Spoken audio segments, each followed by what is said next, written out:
Hola a todos, buen día. Mi nombre es José Alejandro Torres Pérez, estudiante de la Universidad Nacional Abierta a Distancia, del curso de ondas electromagnéticas. Y esta es mi cédula, ¿sí? Y el día de hoy les voy a hablar sobre la tarea 1, las ondas electromagnéticas y sus medios de propagación. Bueno, a mí de esta tabla de conductividad y permitividad eléctrica, a mí me tocó el número 1, que es el cobre, con los datos correspondientes que están aquí al frente. Y el primer paso consiste en calcular la tangente de pérdida, que es este símbolo, y el ángulo. Para eso, la frecuencia equivale a los últimos dígitos de mi cédula sumados más 10, y eso se va a reemplazar en esta ecuación que está aquí escrita. Los tres últimos dígitos de mi cédula son estos que están aquí, se le sumó 10, dio este valor, y se procede a hacer los reemplazos en la ecuación, tal como está aquí.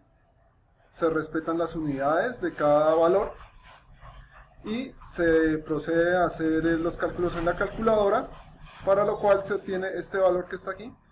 Y para hallar el ángulo, se le hace tangente inversa a este valor y se obtiene el ángulo, que sería de 89.99 grados. Aquí podemos observar dos pantallazos de la calculadora gratuita de GeoGebra, donde se hacen las respectivas verificaciones de los cálculos que se hicieron y queda como constancia, ¿no? Vale. El segundo paso consiste en mirar en esta tabla y ver cuál sería la clasificación del cobre de acuerdo a ese valor del ángulo que se obtuvo. El ángulo fue de 89.99, y si observamos aquí, pues ese ángulo caería en esta clasificación, que corresponde a buenos conductores, ¿sí? Sería la clasificación del cobre. Son buenos conductores para ondas electromagnéticas.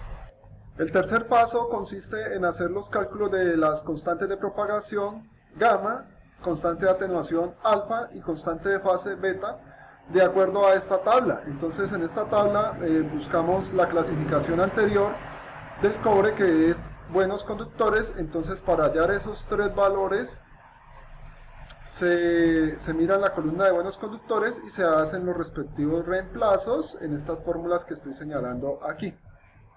Para la constante de propagación gamma, sencillamente, pues es un valor imaginario que se va a obtener. Aquí vemos la I. Se hacen los respectivos reemplazos en la fórmula y se respetan las unidades que tiene cada valor, y se hacen los cálculos en calculadora para obtener este número real o imaginario, el cual vemos aquí, gamma. Se procede a calcular la constante de atenuación alfa con esta fórmula para obtener un valor real. Lo mismo que el paso anterior, se hacen los respectivos reemplazos respetando las unidades de medida de cada valor, se hacen los cálculos en la calculadora y se obtiene este valor que está aquí de alfa en nepers sobre metro. Se procede a hallar la constante de fase, que es beta, también con esta fórmula que da un valor real. Hacemos los respectivos reemplazos de los valores respetando las unidades de medida de cada valor, se hace el procedimiento en la calculadora y se obtiene este valor, que sería en una medida de radianes sobre metro.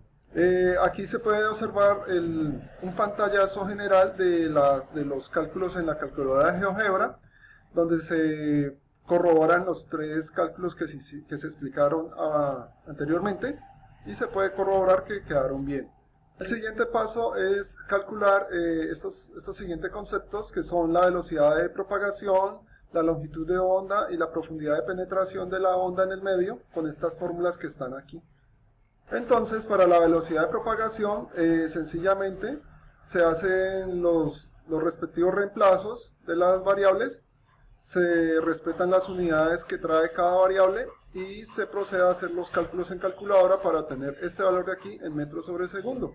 Lo mismo para la longitud de onda, se hacen los respectivos despejes o reemplazos de las variables, se respetan las unidades de medida de cada variable, se ejecuta en calculadora y se obtiene este valor de aquí en una unidad de longitud, que son metros, y la profundidad de penetración de la longitud de la onda electromagnética en el medio. Con esta fórmula se hacen los reemplaces respetando las unidades de medida, y se obtiene en calculadora este valor en unidades de longitud de metros. Aquí se presenta una captura de pantalla general de la calculadora gratuita de GeoGebra, donde se corroboraron estos valores que se acaban de explicar y se ve que están bien. Tal como se ve aquí, la velocidad de propagación, la longitud de onda y la longitud de profundidad. Por último, pues se hacen como unas interpretaciones de algunos valores, como son la tangente de pérdida. Básicamente, pues eso es una característica del medio por el cual circula la onda electromagnética, y determina si son muy buenos conductores o si no lo son.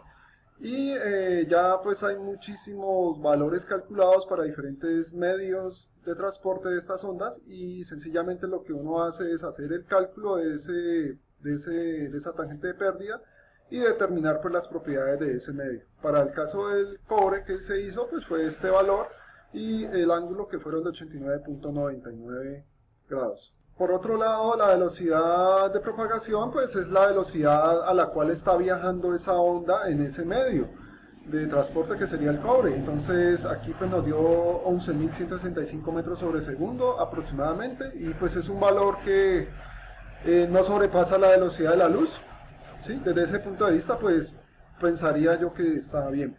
Por otro lado, la longitud de onda es la medida entre cresta y cresta, o pico y pico, de esa onda, y este valor pues corresponde a 0.000015 metros. Es un valor muy pequeño, ¿no? Si observamos aquí, si corremos 1, 2, 3, 4, 5, 6 unidades, perdón, 6 posiciones, el punto quedarían en 15.4 mili. Ese sería como la medida, el exponente pues de esta medida de longitud.